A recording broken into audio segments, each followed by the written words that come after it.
That's right. You don't miss tomorrow night, Wednesday, 7:15 CST, 8:15, right here on the East Coast. Oh, it's a cultural experience that you don't want to miss. WB and Juice J, behind the music and the mic.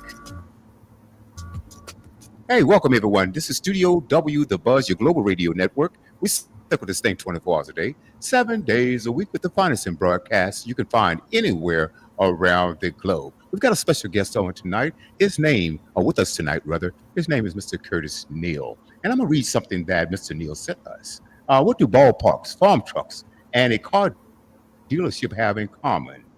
They all taught me the art of selling, and they shaped my life. I discovered my passion for sales at the age of 5 years old, selling products door to door with my family from my family farm, whether hawking drinks at a neighborhood ballpark or vegetable seeds to local families.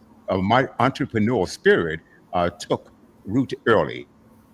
These humble beginnings shaped a sales career that has spanned decades and industries. In 1976, I entered the automotive industry selling 7 cars in my first 2 weeks, a clear sign that I found my calling.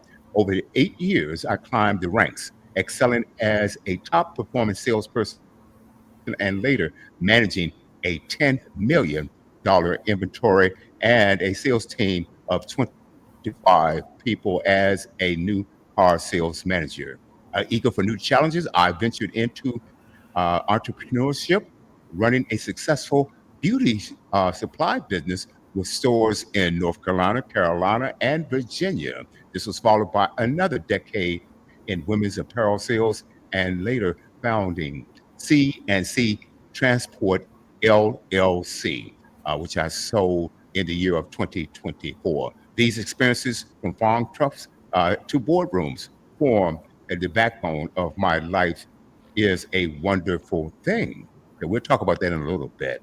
A testament to resilience, ambition, and the joy of building something from the ground up. And welcome everyone to the set. Mr. Curtis Neal, how are you, sir? Fine, sir. Thank you very much for having me on your show, sir. Thank you for joining us. We really appreciate that. You and I, we've spoken at length on several occasions, and you were supposed to be with us last year. I believe it was last year or earlier this year. Earlier this year, yes.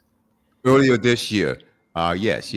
Well, we're going to get into your story because it's one that's interesting to me because I share the same type of background, but this is about you. Before I do that, I want to introduce you to my brother, Sergeant Clayton Brown. Hey, Sarge. Hey, good evening, brother. How are you, Mr. Curtis Neal? How are you, Fi- sir? Fine, sir. And you? I'm doing well. Thank you for coming. Thank you for having me. Yes, we want to talk a little bit, and like I said, we're happy again that you're here. And I think that your experiences also can help anyone, whether it's in sales or whether they're seeking a new job or new position. And I think that that's information that you can provide with us and will provide for us today will be helpful to so many different people, like I said, indirect sales, or like I said, just finding that next promotion that you're looking for, or maybe becoming an entrepreneur. I find your story fascinating. You say you started selling at the age of 5. What motivated you at the age of 5 to get out and sell? Because most kids at the age of 5, they're afraid to get out and talk to people. So what motivated you? Well, at the age of 5, we had a baseball park in the summertime in our neighborhood, and I was too small to play ball, so I started selling snacks at the park. The guy who Okay. managed the park, he gave me the opportunity to sell snacks, drinks, and snacks at the park. And that's where really my sales career started. I didn't know it at the time because I was only 5 or 6 years old, but it revolved into a professional career over the years. But that was my starting point, per se. Outstanding. And so you went from that, and now let's talk about some of your educational background. What did you attend college?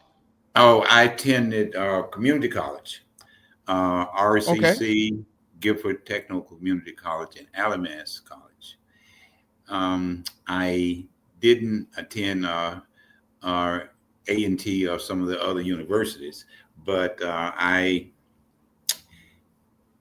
was involved in what I was doing in sales, and I generated what I needed to do with sales, so I was content with the progress I made in sales.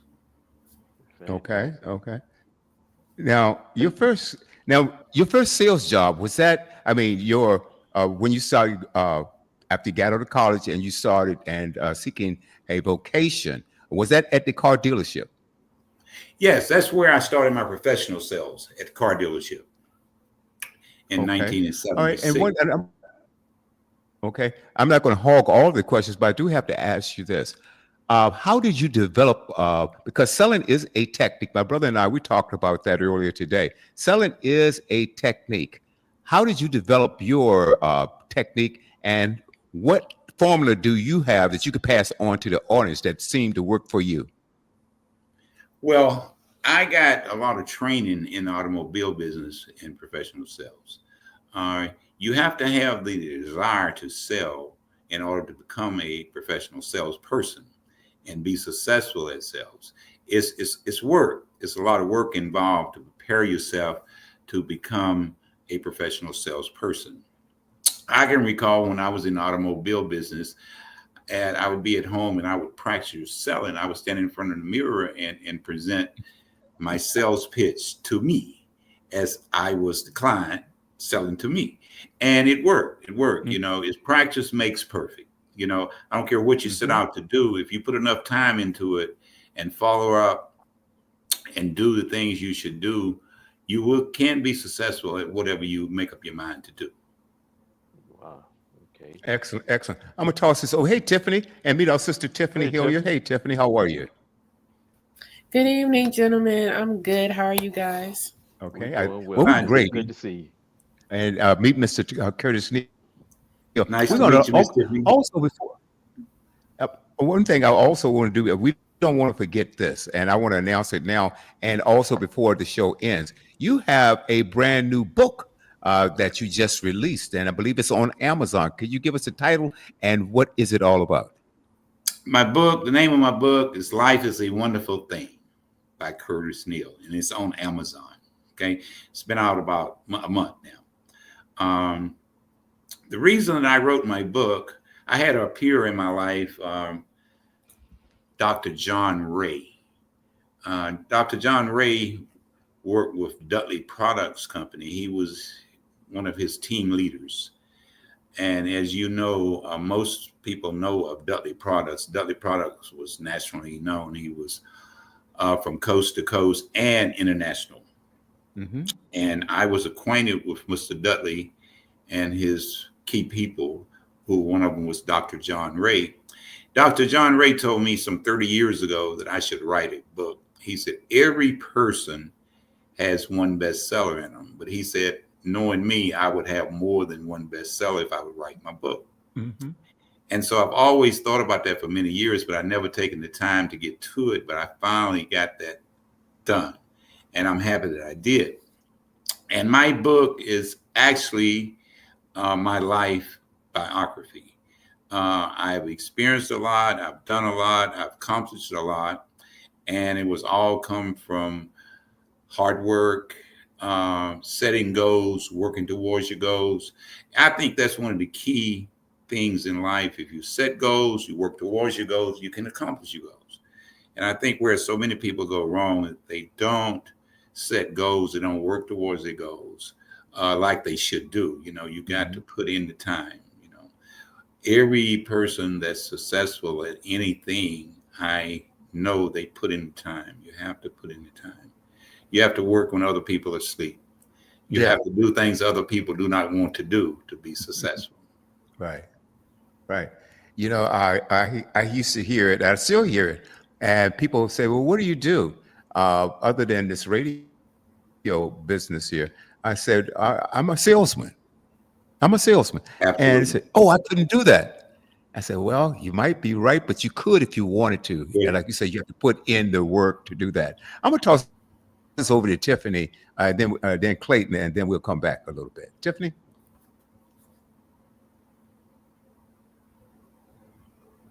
your mic. Unmute your mic, dear. Okay. Sorry about that. It is a pleasure in meeting you. So I understand that you have been in sales for quite some time. One of the questions that come to my mind off the top is, what has been one of the most challenging times that you've encountered while doing your sales or as a salesman? I would say the most challenging times doing as salesman when you work hard all day and you don't sell anything. That's the most challenging times, right? Because some days in sales, you might go out and you might not sell anything the whole day, but you got to keep that Mhm. thought in mind that no is a temporary condition. It only exists for the moment. It don't exist forever. And the same person that says no today, tomorrow they can say yes. You know? Mhm. Mhm. So that's one thing that kept me motivated, kept me going. I knew that, when a person says no, that's not the end of the world. And that's why some That's people right. think they cannot sell, because when a person say no, it just shatters them. It just tears them apart. They can't focus. They can't, that's the end of their day. Right. Right. And in sales, when a person say no, you just move on to another person. You don't waste your time with the person. You don't spend a lot of time with that person that just said no to you. You treat them professionally, you treat them kind, but you move on, because you got to stay positive when you're in sales. You got to stay motivated when you're in sales. If you're going to be successful in sales, that's what you have to do. Right. Okay. Awesome. Do you remember the first yes that you got, the first sales that you made? No, I do not, because that's been many, many years ago. I do not. I don't recall. I do not recall Mm. the first sale that I made. Do I you do remember? recall the first sale that I made professionally in the automobile business. I do Yes. recall the first sale. Yes, yes. How was that feeling for you? That was a fantastic feeling, because I had never sold professionally, and what happened with me. I had a friend that worked at the dealership, and he told me that I could sell cars. Why don't you come and try out selling cars? And so I did. That's what I did. Um, and I wasn't convinced when I walked in the door that I would be able to sell cars.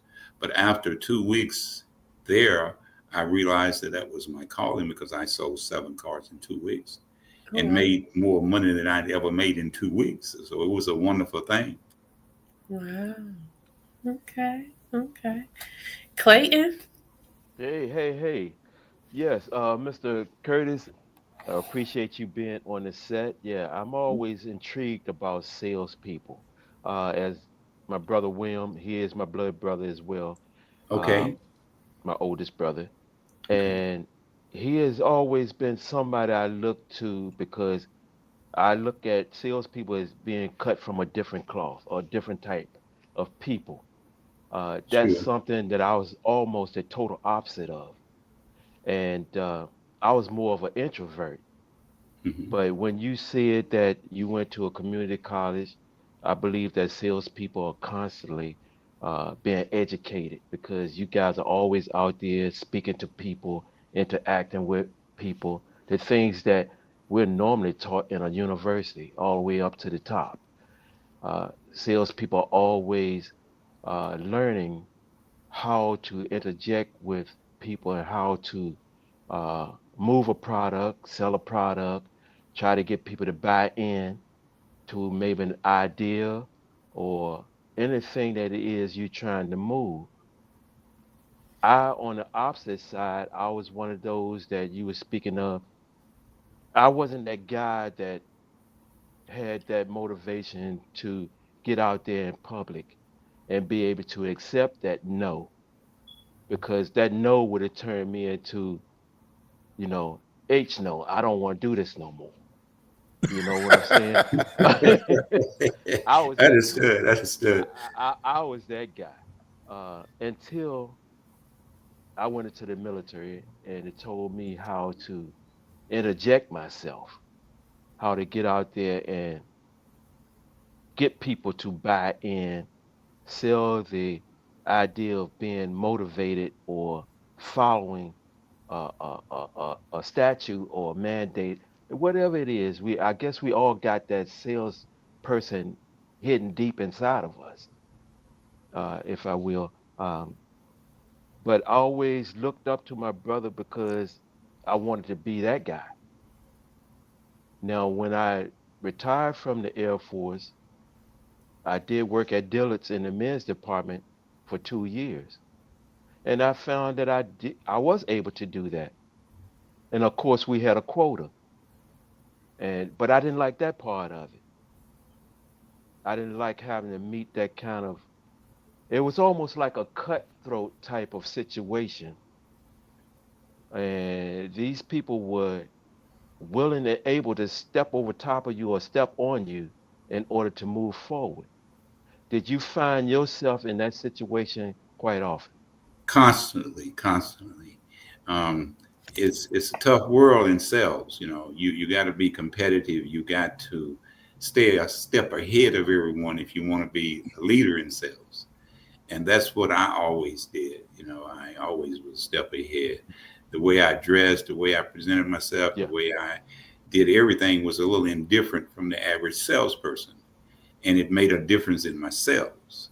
You know, I attended a lot of workshops, seminars, and so forth during my career in the automobile business, and it was very enlightening. I studied on some of the leading motivational speakers across the United States in the automobile business simply because I was eager to learn, and I was also planning on becoming self-employed one day, and I knew I needed all the knowledge I could get in every aspect of sales, and that's what I did. And it worked out very well for me.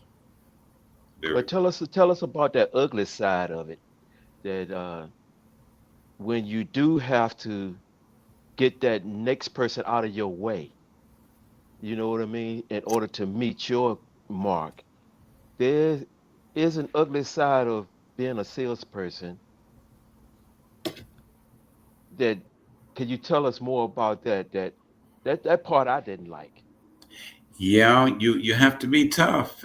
It's a tough life, you know, at some points in times, you know, especially when you're coming up in the ranks and you learning, um, because everybody walk on you and step on you until you get tired of it, and then you know what you got to do. You got to change some things.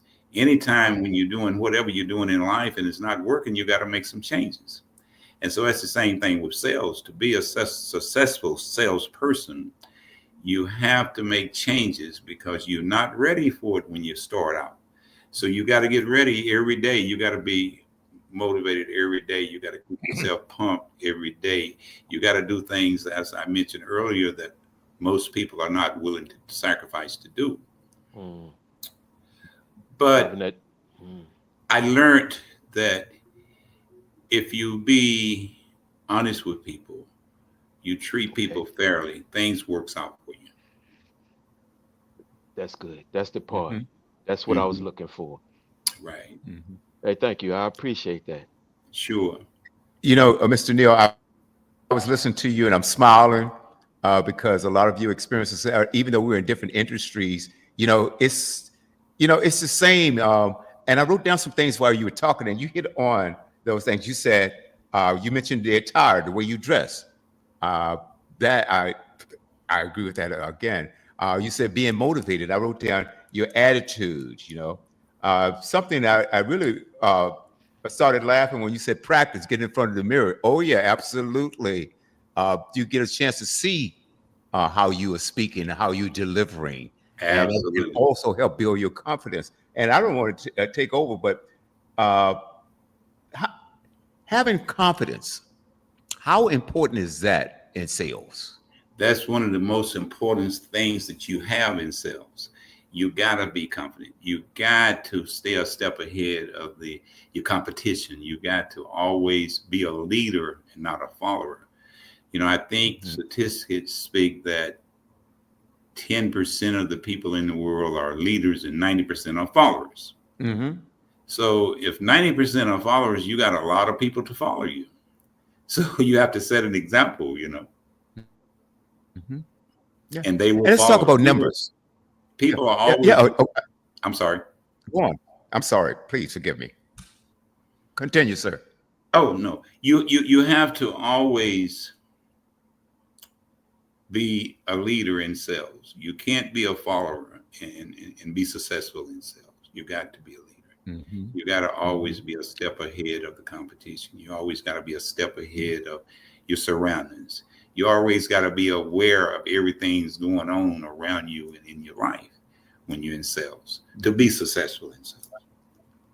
Right. Now, right, what was right. one of Let's your talk a little bit. major sales pitches? Go on. I'm sorry, Wilm. I just had to. No, It was that's on my okay. That's mind. okay. Well, what was one of your Do it. major sales pitches that you was use to, I would say, try to get a person reeled in or to pay attention to what you're about to present to them or sell to them? What tactic did you use? Well, you just have to be knowledgeable about your surroundings and everything that's going on. I mean, everyday life, you have to, in sales, you got to be able to be on everyone's level that you are dealing with. Okay. For instance, when I was in the automobile business, the owner of the dealership, before I went into management, if he was out of town on the weekend, he would tell management to have me to take care of his people if they came into the dealership, because he knew that I could handle the corporate from the garbage collector to the board of the big corporation.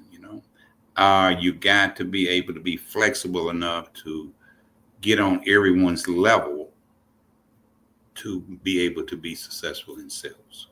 Now, how hard was it Mm-hmm. if you didn't believe in the product that you were selling? Because I was talking to William earlier today, and I told him, I said, if the person is not using the product themselves, I would not buy anything from them because they don't believe in the product enough to use it. I'll be looking at them. If you're selling a car, why you're not driving that Mercedes if you're trying to sell me one? I understand. I understand exactly what you're saying, but I've always believed in what I was selling. Okay. I never marketed anything that I didn't believe in, but a lot of people do. And if you know the product, you don't have to like the product that well yourself. But if you know the product and you're familiar with the product, and you got to know your product from A to Z. Right. Anything a client asks you about the product you are marketing, you need to know the answer immediately. You don't need to have to think about it. You know what I mean? And if you can do that, you'll be fine. You'll be fine. Roger that. Mm-hmm. Yeah. Mm-hmm. Let's talk a little bit about. We talk about having the body language. There are two. You have a potential customer there, and customers give off certain body language. And also, as a salesperson, would you agree that you also give off body language? Say you are saying some of the right things out of your mouth, but your body language does not match that. Let's talk about the importance of being able to read body language. Absolutely. Absolutely. Body language speaks loud. It tells you a lot. If you observe body language, it will tell you a lot. And you have to present yourself. You have to always be on your toes. You have to always be on your P's and Q's in sales, because just one little slip can cost you a sale. Just one little slip can cost you a sale. So you gotta be ahead of the competition. You gotta be ahead of the people. You gotta be in charge. You take control. You take charge. That's what you do in sales. Right. Right. Yeah. And another thing, and I'm sure you can attest to this. The way you find out, and I want you to elaborate on a little bit, is, and you meet somebody for the first time. Well, we lost Clayton. I'm sure he'll be back. You meet someone for the first time. What would you would you agree that the best way to get to know a client is being able to ask the right questions? Okay. Absolutely. Absolutely. That's I mean, called how can you find qualifying a, your customer. Mhm. come on, talk in, to in, us in the now. It's in the automobile business, that's called qualifying your customer. Okay, got it. that's what you taught in the automobile business when you go in automobiles. When I meet a client, when I was in the automobile business in sales, I was always out of 25 salespeople, I was first or second place each month in sales. And when I would meet a Mhm. client, I would know after talking with that client for a few minutes whether or not they could afford what they was trying to buy. If you qualify Mhm. a client in the automobile business, you know where they live, you know where they work, you know how many people in the family, and you know whether or not the wife works, then you know whether or not they can buy what they can afford to buy. Mhm. So if they are looking at Right. something that's totally out of their budget, then you have to bring them back in line and show them what they can really afford. Now, Mhm. that worked well in every aspect except for when I was in sales, a lot of Caucasians didn't want to buy from us, you know. And so that would work another way for you. You could bring them in the office, and in a nice way, you tell them they couldn't afford the car, they're going to buy the car. You know, that was Mhm. tactics that some of the guys use. I never used those tactics. But sales is a thing wherefore you it's a lot of ways to handle sales, but the right way to handle sales is do the right. It's Spike Lee say, do the right thing. You do the right thing, everything's gonna work Mhm. out good. Yeah, Right. Right. Right. Right. Ask plenty of questions: who, what, where, when, why, and how. You know, absolutely, I'm not looking for a yes and no answer unless it say yes, I'm buying that whatever I'm selling, right? But you have to absolutely. ask those questions that's going to invoke Mhm. or get people to talk to you. I would let Sure. uh, I want you to elaborate on that a little bit too. Get the client talking. Yes, Get the client to talk to you. Oh yeah. you got to. It's necessary. It's necessary to be successful in sales. And people, if you vibe with a person and they like the way you come on to them, and they like the way you present yourself to them, and they like what you say to them, they're gonna open up to you. And you don't have Hmm. to ask them a lot of questions once they open up. They're gonna tell you everything anyway. You can just basically Yeah. listen, Yeah. and then you know where you are. You know what you need to do. Yeah, let them talk. Yeah, yeah. Let them talk. And, I tell you, and you mentioned something about uh, another thing. You mentioned something about motivational speakers. One of the best motivational speakers that I have ever heard was a gentleman. I'm sure you're aware of him, Les Brown. Les Brown. Yeah, Les is strong. Yes, Les is Les strong. Brown. Matter of fact, Les was married to Gladys Knight one time. At one time, Yeah, of But one course. thing that Les said, and I've seen him. Oh boy, not recently, but at least four times. At least four times, right? But one of his Okay. favorite slogans was, "If you can look up, you can get up." And I Absolutely. absolutely love that. Absolutely. And as someone asked the question, I don't know, it was Tiffany or Clayton, and you were talking about, or somebody was talking about, when you get that no, this is where, as a salesperson, do we have to develop that thick skin and uh, not let it hurt your feelings. Don't take it personally. True. True. Don't, you can't, because that could defeat you. Sure. Because once you get Absolutely. down, the worst thing that a salesperson can do. I'll let you elaborate, sir. Sure. But the No. worst thing that a salesperson can do is to get down, feel defeated, because it'll show all over your face, Cool. your body language, Mhm. and it's tough. You can't sell anything like that. No. No. Unless somebody comes in, they have to have what you have, and you happen to be the person selling it, and they're going to buy it regardless. Man, that's a whole different thing. Absolutely. Okay, That's a gimme sell. that's a gimme. That's That's a really gimme. not selling. That's Absolutely. not selling. Absolutely. Absolutely. Yeah, body language, believing in yourself, uh, and numbers. Uh, what would you say if you were to right now sit down and you talk to somebody you're mentoring them on, uh, or going in having a sales career? What are the three, four, five things you have to tell or you would tell a brand new person to do? I would tell them that they got to, first of all, go look in the mirror and see what you need to change. Because Mm. there's always something you need to change, right? Mm-hmm. And once you do that, then everything else will fall in line and come in line. It'll fall in play for you.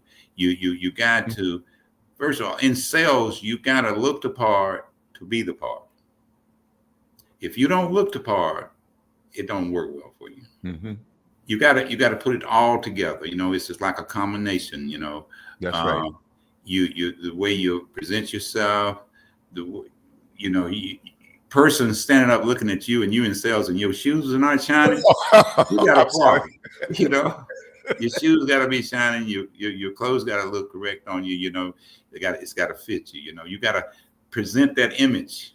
You got to have that image. If you don't have that image, you'll never be successful in sales. And it's not hard to get it, Absolutely. because as time go on in sales, the more you sell, the more your confidence rises up. Absolutely. You feel better about yourself. You feel better about the people you're dealing with. You feel better about the product you're selling. Right. And that's when you off and running. Then Okay. Okay. Quick story. I was in, and I still do that financial planning and insurance, investing, things like that. And I became a partner with this firm, a major firm. I'm not giving them a plug because they don't pay us any money to advertise for them. So we're not doing it. But anyway, I had an agent, and this gentleman was a lawyer. He was a lawyer previously, and I went to him for some services. And I asked him, I said, "Man, I've always admired your field." I said, I said, "Do you like it? Do you love it? How do you feel about being a lawyer?" He said, "I hate it."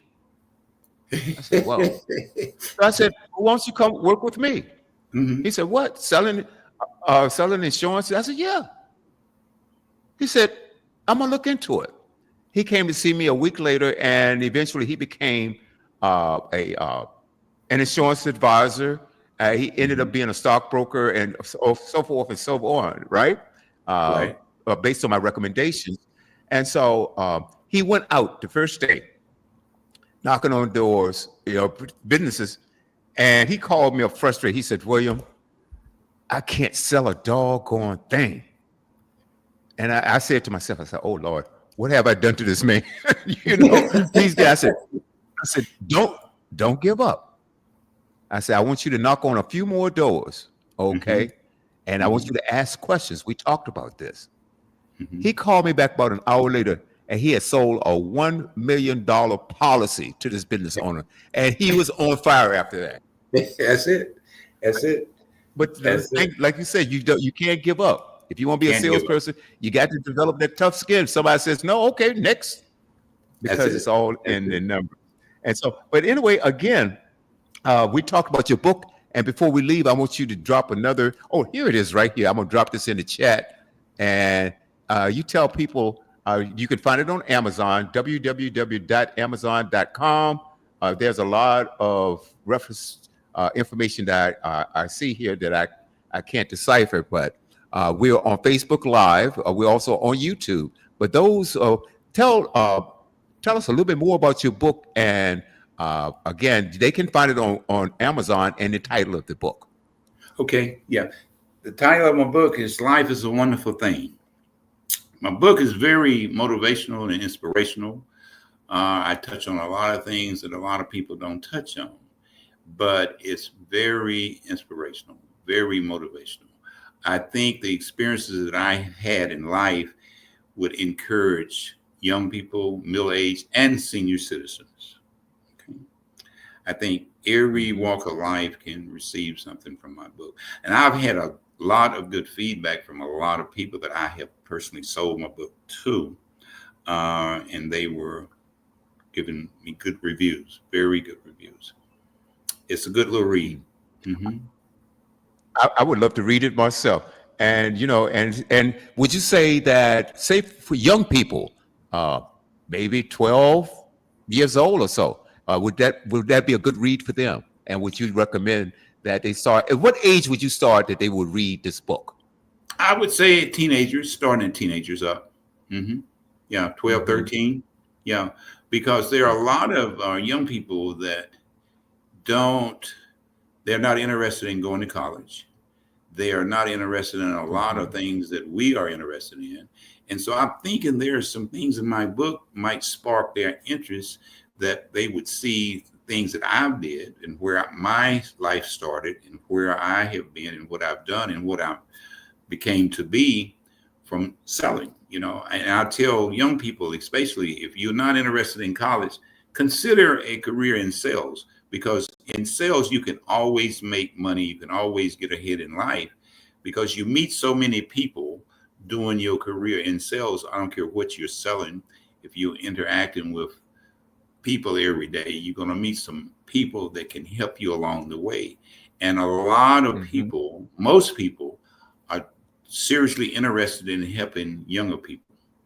And younger people Mm-hmm. get a lot of breaks. And all they got to do is just step up and take advantage of it. They can move up in life. They can move on in life, regardless of where they came from, regardless of what their upbringing was from a kid. A lot of kids don't get the attention that they need. They don't have any mentors in their life.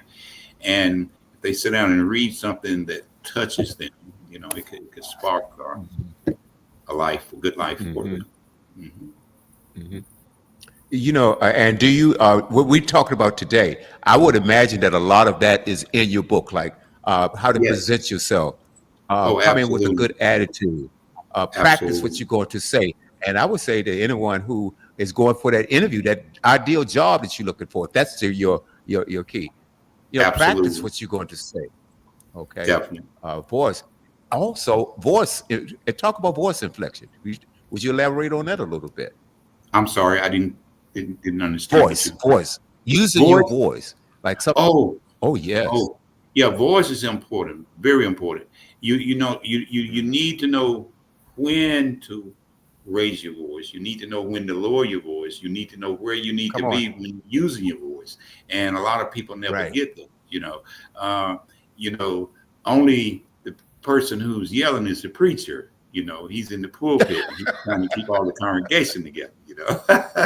Right. So Right. Right. we can't in sales. We can't holler and yell. We have to be smooth. You have to Right. stay smooth. You have to stay even keel. Right. Even I call it even keel. Right. Hmm. Right. Right. Right. Right. But it's important to emphasize, if you want to emphasize something, like you said again. I was taught a long time ago, when you lower your voice, people tend to come a little bit closer Yeah, to they hear what lean you're in on about you. to say. Hmm. They Hmm. lean in on you. Absolutely. Yeah, Absolutely. absolutely. This is really good stuff. Also, attire. I was telling my brother earlier today.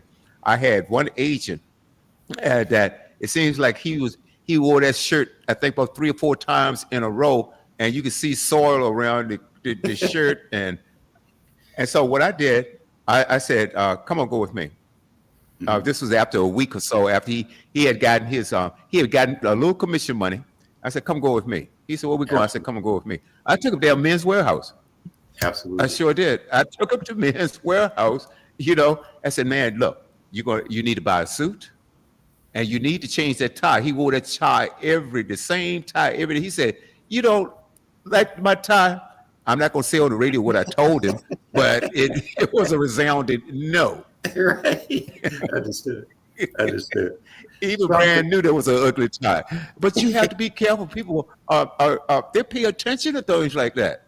Oh, I think it was Clayton and I were talking, and or who was we were talking that you drive up to the place. Oh, I wrote this little small little pamphlet. I wouldn't call it a manual for my salespeople. It's only about 3 pages or so, sure. and I started from the time that you get out of the car. Okay, because people might be looking under their windows. They're looking out Mhm. their windows right Mhm. at you. And Mhm. so that's very important. Your manners. Don't drive up and get out of the car smoking a cigarette. Absolutely. You don't want to Absolutely. do that, because some people, it'll turn people off. Oh, They'll turn some them off. people. Those who, Mhm. yeah, oh yeah, they get turned off. You know, even if they smoke, you'll turn them off Absolutely. because you're not professional. Mhm. You have to present yourself as a professional person. But anyway, again, we talked about attitude. We talked about practice. What you're going to say, how you're going to say it. How do you look when you're saying that? believe in yourself in numbers. What else would you include in preparing yourself for a sale? Well, if you since you have to be alert all the time in sales, you need to get enough rest. You know, instead of supersizing, you need to go exercise a little bit. You know, I would get up and jog in the morning before I go to sales, go to work, because you gotta be energized. You gotta, like I say, you gotta present yourself. You gotta look it. You gotta feel it. You gotta do it. Mm-hmm. Mm-hmm. Okay. Okay. Tiffany? I have a couple of questions. I think one of them is, have you ever had any issues with your fellow colleagues that you work with in sales? Every day, all day. That comes with the territory. People that are Mm-hmm. not energized, and if they are not doing the things that you are doing, and you are making them, they feel like you're making them look bad, and they don't like you Mm-hmm. very well. So they always looking for some way to pull you down, or change your attitude, or make you feel inferior or something. But it never worked with me, because I always knew what I had to do, and I already had my mind made up, and I just go do it. Just go do it. You just Mm-hmm. got to do it. Just like Nike said, just do it. Mm-hmm. Awesome. My other question is, outside of the car salesman business, is there anything else you would have liked to have done? Could you have seen yourself doing something else? Like, hey, just in case it didn't work out, was there anything else that you wanted to do? I guess not, because I've thoroughly always enjoyed sales, and I always put myself in position to be in the sales, even after I went self-employed. I've been self-employed for 40 years, 38 years.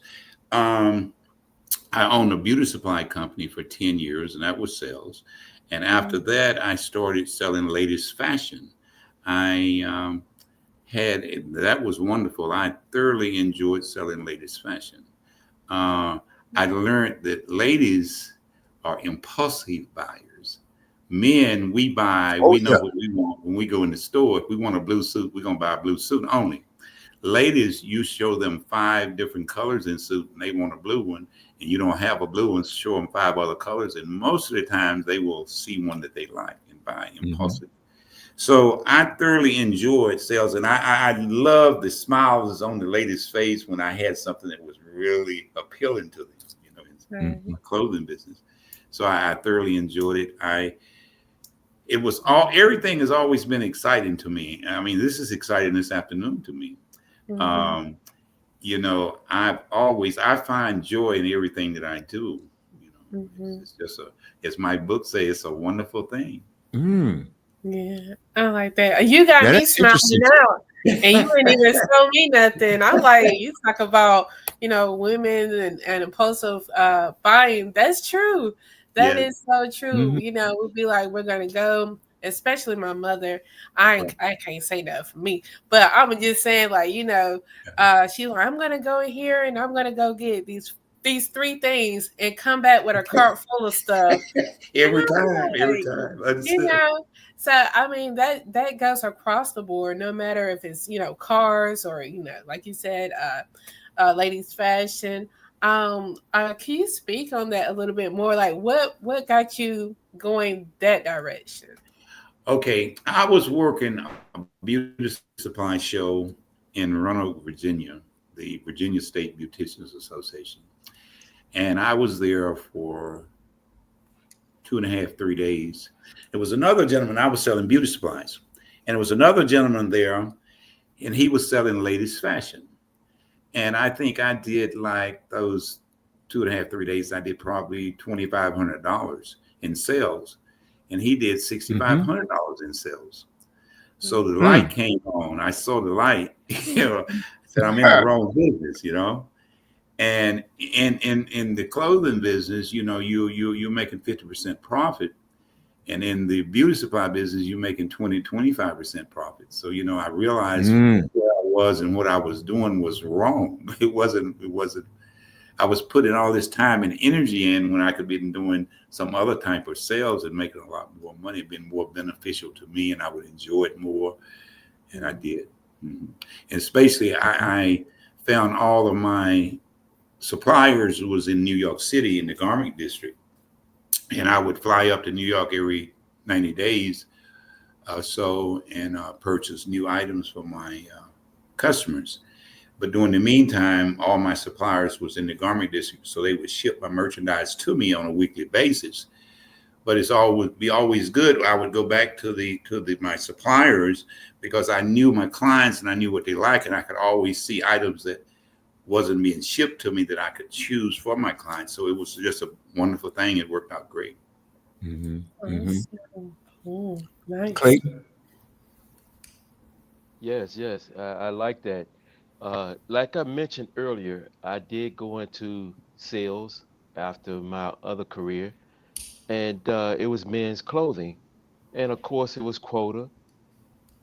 But one of the main things that I enjoyed was the connection with the people, because after a while, selling the outfits and to the young men and the older men, after a while, that was just routine. It was just the connection and having that kind of relationship with the people that they came back and they were loyal because they want to have sometimes somebody just to speak with when they came into the mall. Mm-hmm. Okay, and that part I did enjoy. Making the numbers that the corporation wanted me to have was a different thing. But one of the questions I wanted to ask you, with technology and all the things that's changing in the world today, do you really think that you have to reinvent yourself in sales in order to connect with the customers today, being that they can buy stuff online nowadays without a salesperson or get the knowledge of the product without you speaking on it? How do you go about reinventing yourself to catch up with the times of now? Well, 60% of the sale is personality and 40% is product. Now, Amazon sells, well, tremendously amounts of items, and there's no personality involved. It's just this product. But Mm-hmm. people love to interact with people. It's like I heard someone mention earlier during the show, sometimes people don't speak and talk to people. And a lot of people don't, they don't interact with people on a daily basis, and they're really lonely. And so Yeah, that's a gap can be filled in sales. Spend Mm-hmm. a little time with people. They appreciate you. They will, and if you connect properly with them, they'll spend more than they were intended to spend. Mm-hmm. yeah, yeah. Mhm. Mm-hmm. Come Not on. that you're forcing anything on them. You're just showing them a better way, or something nicer than they realized that was out there. And I You found know. I found that to be true Yeah, because they developed a trust, and a lot of times they end up buying more than they intend to. So absolutely. yeah, thank you. Mm-hmm. Sure. That's an excellent point. Trust.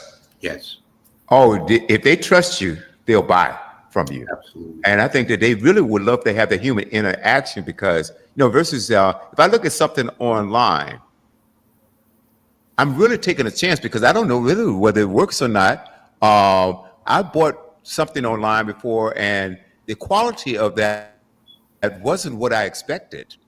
I would rather Absolutely. have seen it, been able to Hmm. touch it and feel it Yeah, before I purchased it.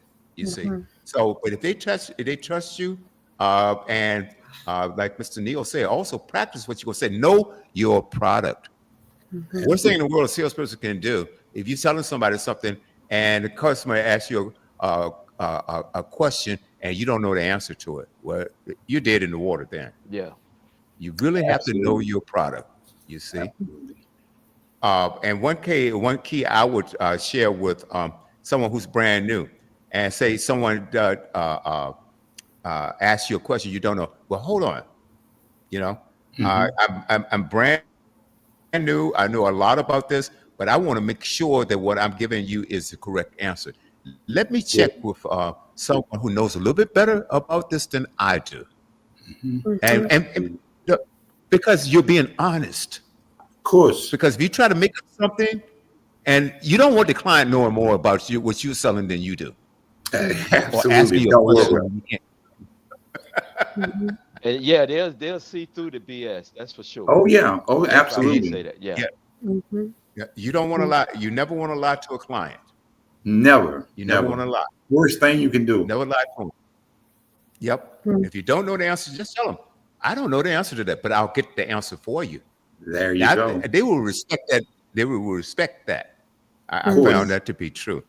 Yes. Absolutely. Absolutely. Uh, let's talk about, we talk about people out here might be listening right now. There are several people that are listening. I talk about the freedom you have being a salesperson. Oh, that's the greatest thing. It's one of the greatest aspects of sales, you know. Mhm. You get to interact with people, you get to move around, you're not stuck behind a desk, it's this wonderful thing. It's like it's so, like you get in sales and you get used to it, it's hard to get away from it because you It fall in is. love with it. You fall in love with it.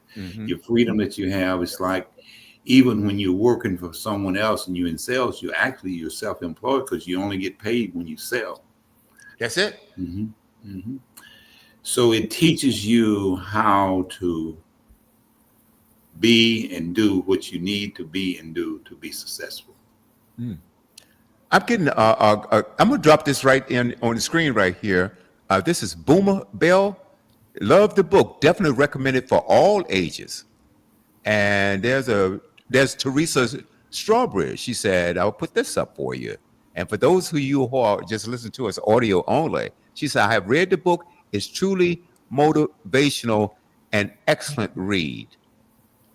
An excellent read." Let's talk about motivation again. And we talk about Les Brown. We talk about things like that. Uh, what are some of the ways that you, in addition to maybe going to a motivational speech or something like that, what are some of the other ways that you motivate yourself? I go Because out and that is buy me key. a I go out and buy me a new suit. It motivates me. Oh boy. I buy me a new pair of shoes. It Yep. motivates me. And when Yep. I jump in my bins and get clean, it motivates me. Yeah. Right.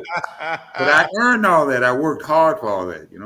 That's right. That's right. Mhm. I know that's true because when I put on a new shirt, new suit, or whatever it is, I don't miss a sale. Absolutely. It motivates you. It It motivates. does motivate you. Yes, absolutely. And I think you mentioned also about and shine those shoes. Yes, yes, absolutely. Make Oh, sure you shine those shoes. you got on a pretty suit and dirty shoes. That It don't happen. doesn't work, does it? It don't work out well, does it? That's like you got on a white shirt with a ring around the collar. You can't have Right. it. You Uh, can't have it. okay. That's a no-no. Tiffany, she put this in the private chat, so I'm gonna just read it anyway. She said, "Is there anything you would not want to sell?"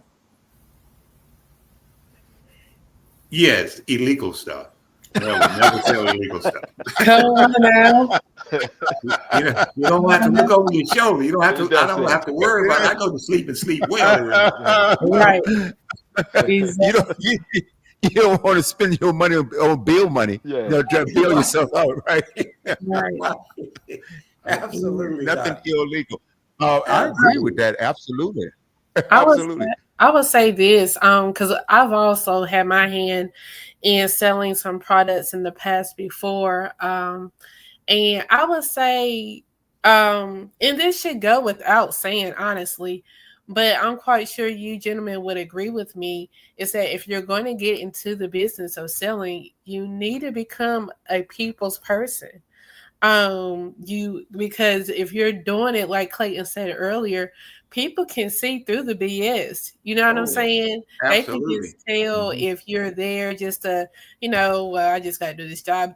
Because you give off this nonchalant attitude, and it's not welcoming. It's not Definitely. professional. Right. And for a lot of people, it's a turn off. I don't want to Oh, of talk to course. you, and you know what I'm saying, you have this Hmm. persona about yourself. Like, I would want to go someone like yourself that is enthusiastic about what you're trying to sell and what you're trying to do and what you're offering. But again, you need to be a people's person. Hmm. Um, and I understand that some people, such as Clayton, who some people call themselves an introvert, extrovert, introvert. So Mhm. they're introvert for the most part, that Yes. extrovert when they have to be, and then they go back to being an introvert, which Yeah. is fine. Yes. That's totally fine. But my whole thing is you need to be a people's person, because if not, you're not going to be successful, whether it's in the car business, no matter what you're selling. It could be clothes, whatever it is. You need to be a people's person. If you be like, well, I just don't like being around people, you might need to get somebody to sell it for you out of the. Mm-hmm. Absolutely. Mm-hmm. I agree Yeah. with you totally. Mm-hmm. Yes, Mhm. ma'am. Let's talk about the ethics in selling. Can you kind of talk about that a little bit? I can't believe we only got 3 minutes left to go, but let's talk about ethics, because a lot of people do not like salespeople because they don't think that we are ethical. Let's talk True, about that. true. Yeah. Well, the thing is, people can see and they know, a lot of people will test you, they Mm-hmm. try to test you to find out whether you're real or not. And if you Mm-hmm. approach them correctly and handle them properly, they will realize that you're real and they don't hand you all that unnecessary stuff about your Mm-hmm. um, character or whatever, Mm-hmm. how productive and Mm-hmm. handle yourself. Mm-hmm. Um, and that's one of the keys, is how you conduct yourself, is how you present yourself, is how you carry through the whole process, from beginning to ending. Mm-hmm. You can't miss Mm-hmm. anything in between. You can start out good, end up bad, you'll lose. You start out good, in the middle, you mess up. You got to be consistent. You got to be Mhm. consistent. Mm-hmm. Absolutely. Let's see. Is this Damali Tortres? She said, I think that's a she. Uh, Right. I'm in sales and really appreciate the insights shared tonight. Thank you for the great content. I really appreciate you too being here, Mr. Neal. And there's another comment that we have here.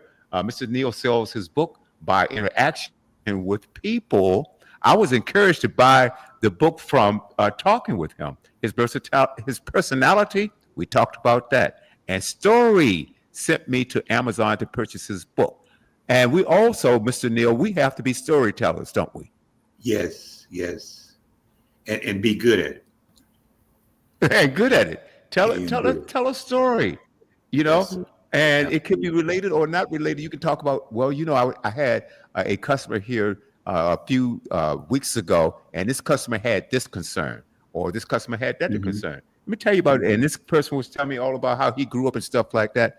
What motivated you to come here today? I mean, just ask some simple, basic questions. But the last thing I want to ask you about, let's talk about, as a salesperson, the importance of asking and getting referrals. Mhm. Oh yes, that's one of the most important things in sales. If you plan to stay in sales and be in sales, you got to have referrals, and you will get referrals if you do what you're supposed to do. That meaning that Mm-hmm. you step up and do what you're supposed to do. You don't shortcut your client. You give them everything that you promised them. You take good care of them in every aspect towards the sale and doing the sale, and even after the sale. And that person will send you their people. They'll send their people Yeah. to you. That referral is a wonderful thing, because I can recall when I was in the automobile business on a rainy day when nothing was going on, some referrals would show up and buy cars from me, and other guys was wondering where I got them from. But I had my That's strategies. wonderful. It worked. That's right. Mhm. And you kept it to yourself too, didn't you? Absolutely. Can't give all your secrets away. Right. Absolutely. I can't believe we're out of time. Let's talk about how people can get your book again. What's the title of it? The book. Okay, my book, the title is Life is a Wonderful Thing by Curtis Neal. It's my first book. I plan to have at least one or two more coming. But You can go to Amazon. It's on Amazon. You can get it in Barnes and Noble, and it's on ebook.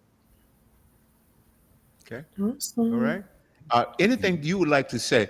Maybe a question that we didn't answer. Is there anything that we didn't ask you that you would want to have us ask? No, not really. I think I enjoyed being on the show. I met you by phone. You interviewed me and said you wanted me on, and I was real happy about that. And I'm happy that I was able to make it on. Fantastic. Me too. Even would like to right. come Well, back thank you again so in life. Would love to. Would Yeah. love to Okay, have you. You're thank you. welcome here on this Thank network. you. We'll talk about that. And you know, I'm a Okay. phone call away, sir. All right right, then. sir. Clayton, Tiffany, is there anything you want to ask Mr. Neal before we close? Well, there's a whole lot of questions when it comes to sales that I could ask, but time won't allow me. But with the things that's happening in the world today, we have to be salesmen and saleswomen, and just to give people a promise or idea that they can be hopeful that there's going to be a better day ahead. So, Mm-hmm. with you all, with the knack and the experience that you have, I hope that everybody use their base to be able to do that because we need your voice, uh, and we need your voice to be loud. So thank you, Mr. Neal, for coming. We appreciate it. I learned a lot tonight. Thank you, sir. And thank you all very much. Tiffany? I'm good on my end. I did Mm-hmm. have an announcement, William, if that was okay, since It's okay. this this is Groove Swing Speaks. So there's a few events coming up, but I'm going to hop on the one that's coming up pretty soon. There's one in July, and then there's one in August. We'll address those later. But the one that's coming up is Groove 5 Groove Social Fellowship Incorporated Chicago grad chapter. They're having their Greg Sanders cookout. It's going to be on Saturday, June 28th at Washington Park. I have 5532 Russell Drive across from the pool from 12 to 4. It's a great event. It's a free event. And I also have the phone number for those who would like to attend. And this is in Chicago. I will be attending that event because I do have a little cook-off challenge against one of the Groove brothers up there. So that's one of the main reasons why I want to announce it. So, if you're in or around the Chicago area, please come out and, you're going to see who is the better grill person. Me or this Groove brother from Chicago. You will lose. Okay. You will lose. Woo! All right. Ooh! That, Ooh! that sounds like fun. I'm Sounds like I'm it getting will be fun. shots Oh, already. great. Hey guys, so I'm thank you so much, and Mr. Neal, Clayton, Tiffany, thank you guys. And I'm gonna share this with the audience, guys. You have a job, and like I said, prices are going up on everything. You might want to have sales as a side job offside, and who knows, you might be able to start your own business that way. So it's something to look into. Mr. Neal, we will talk soon, and we will have you back, sir. Thank you so Thank much you, for taking sir. your time Appreciate it much. Thank you, for sir. joining Groove Thank Swing Speaks live on the Buzz. And ladies and gentlemen, hey, stay tuned. And tomorrow, make sure you come back because I will be on loud right here on the Buzz. Studio W Global Radio Network. And tomorrow it's going to be Southern Soul, a Southern Soul night. It's going to be really, really, really good. So I'm going to leave you with this, ladies and gentlemen. Thank you so much. Good evening, You guys everybody. have a great evening. Welcome to Studio W, The Buzz. Good night. All right. Wednesday night soul sessions with W.